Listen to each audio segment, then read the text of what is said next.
بعد از حرفان عیسی آسمان نگاه بکده و بگفته پیر وقتش فرسه تی پسر جلال بدن تا تی پسرم تر جلال بده، چون که تو اونو قدرت فدهی بر تمامی بشر تا همه کسانی که تو به اون عطا بگودی زندگی ابدی ببخشه و ان زندگی ابدی که تره تنها خدای حقیقی و عیسی مسیح که اوسه گودی بشناسید. من او کاریه که مرا بیسپرده بی به کمال فرسنم و اجور تره زمین رو جلال بدم.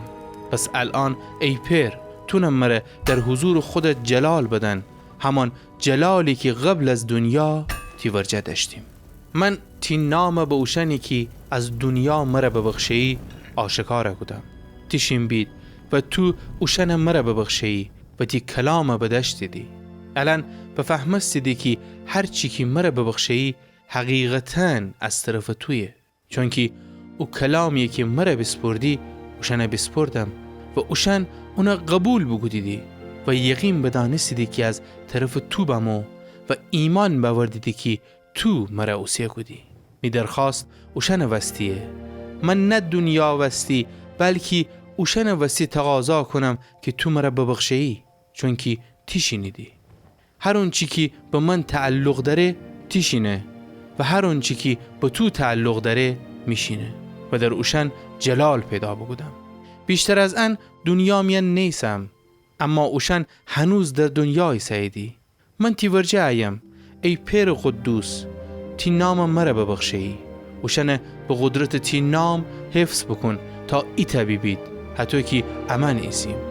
من اوشن تا زمانی که می امر ایسا بید حفظ بگودم و از اوشن به قدرت تی نام که مرا ببخشی محافظت بگودم. هیچ کدام از اوشن هلاک نبوسیدی جز اونی که باید به هلاکت برسه تا پیشگوی کتاب مقدس ثابت ببه. اما الان تی ورجه ایم و احرفان زمانی گم که دنیا میان ایسم تا می شادی خوشنی میان به کمال برسنید. من تی کلام اوشن فدم، اما دنیا از اوشن نفرت داشتی، چون که متعلق به دنیا نیدی حتی که من تعلق نرم. می درخواست انی که اوشن از دنیا ببری بلکه خیم از شرور محافظت بکنی. اوشن بعد دنیا تعلق نردی حتی که من تعلق نرم. اوشن به وسیله تی حقیقت تقدیس بکن. تی کلام حقیقته حتی که تو مرا بعد دنیا اوسیه گودی منم اوشن از دنیا میان اوسیه کدم. من خودم اوشن وستی تقدیس کنم تا اوشنم حقیقت امره تقدیس ببید.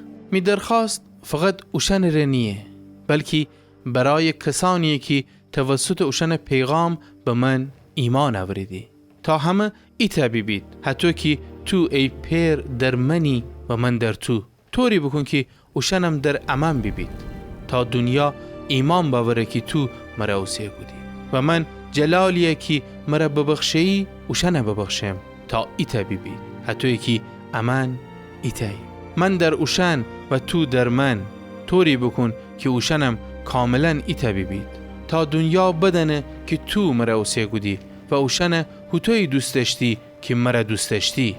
ای پیر خیم اوشنی که مرا ببخشی می امره ببید و جایی که من ایسم تا می جلال بدنید، جلالی که تو مرا ببخشی، چون قبل از اینکه دنیا به وجود بیه مرا دوست داشتی.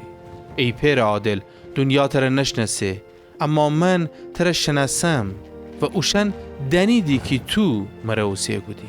من تینام به اوشن بشناسنم و بازم شناسنم تا او محبتی که تو میره داشتی در اوشنم بمانه و منم در اوشن بمانم.